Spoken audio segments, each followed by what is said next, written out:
Hugh Hewitt, joined by Arkansas Senator Tom Cotton. Good morning, Senator Cotton. Thank you for joining me. Good morning, Hugh. Good to be on with you. How long have you been a member of the Senate Intelligence Committee? About a little over 2 years since I was elected, Hugh, in January 2015. And you see raw intelligence in the skiff that exists on the Hill, do you not? We do, Hugh. We see both finished products and occasionally raw intelligence product. We've seen more over the last few months because of our review of the intelligence supporting the intelligence community assessment that Russia was responsible for hacking and releasing those emails last year. In either the raw material or the finished product, you've seen masked names. Have you personally, Senator Cotton, ever asked for an unmasking? No, Hugh, I've never asked for an unmasked name, and frankly, it's hard to imagine the circumstances you would in the ordinary course of business outside of a exceptional review like we're conducting now. Unmasking normally occurs by law enforcement or intelligence analysts who need it to conduct an investigation or to understand the raw intelligence. Can the Intel Committee subpoena witnesses?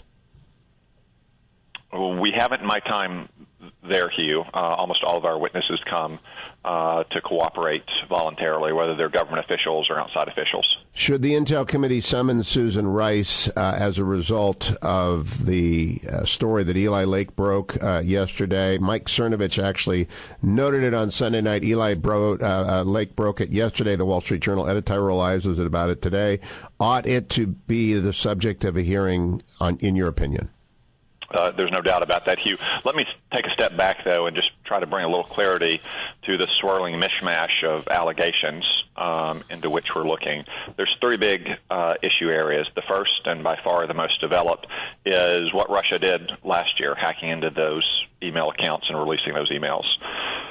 The second is all of the wild-eyed, hair-on-fire conspiracy theories you hear from Democrats in the media about Trump associates colluding with Russian intelligence officers. As Jim Clapper has said, as Michael Morello said, there's no evidence of that, but we'll follow the facts where they lead us. The third issue set, which now has evidence of a clear crime, is what you've been discussing this morning, Hugh. It's potential wrongdoing by Obama administration officials, probably senior political officials on the National Security Council and the Department of Justice in the handling of classified information, potential requests for unmasking the names of U.S. citizens without proper grounds, potential surveillance that's not in accordance with law. That's the only area where we know a crime has been committed because David Ignatius wrote that column about Mike Flynn and the Russian ambassador, and whoever provided that information to him acted outside of the law, and we should get to the bottom of that, just like we should get to the bottom of the first two issue sets. The Wall Street Journal today has an editorial that concludes, the news about Ms. Rice's unmasking role raises a host of questions for the Senate and House Intelligence Committee to pursue.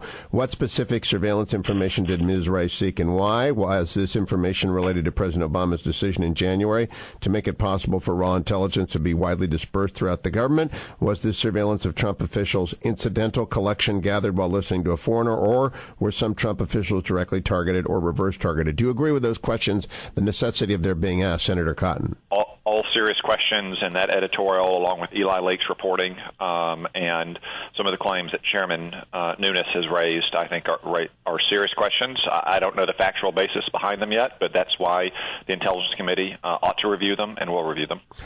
Susan Rice appeared on PBS NewsHour last month, and the Journal notes this as well, and asked whether Trump officials might have been surveilled. She said, "I know nothing about this, and I was surprised to see reports from Chairman Nunes on that account today." Do you think she was lying at that point?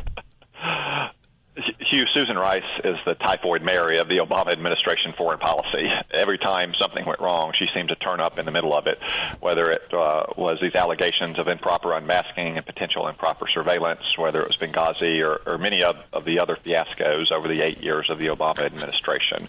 It's hard, if Eli Lake's reporting is correct, it's hard to square his reporting with what Susan Rice said in that PBS interview. To confirm again, you have never requested unmasking. Are you aware of any of your colleagues on the Intelligence Committee ever requesting unmasking?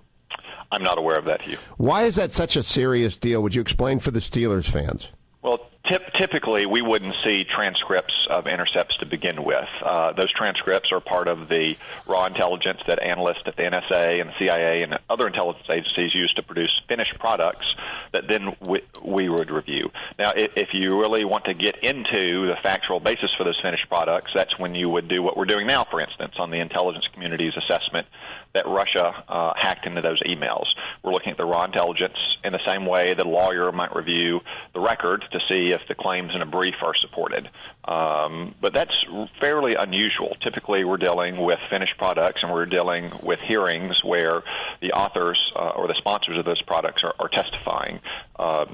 So I've never had the occasion or need to request an unmasking of that, and it would be a pretty momentous action because those minimization procedures are in place specifically to protect the privacy and the civil liberties of American citizens.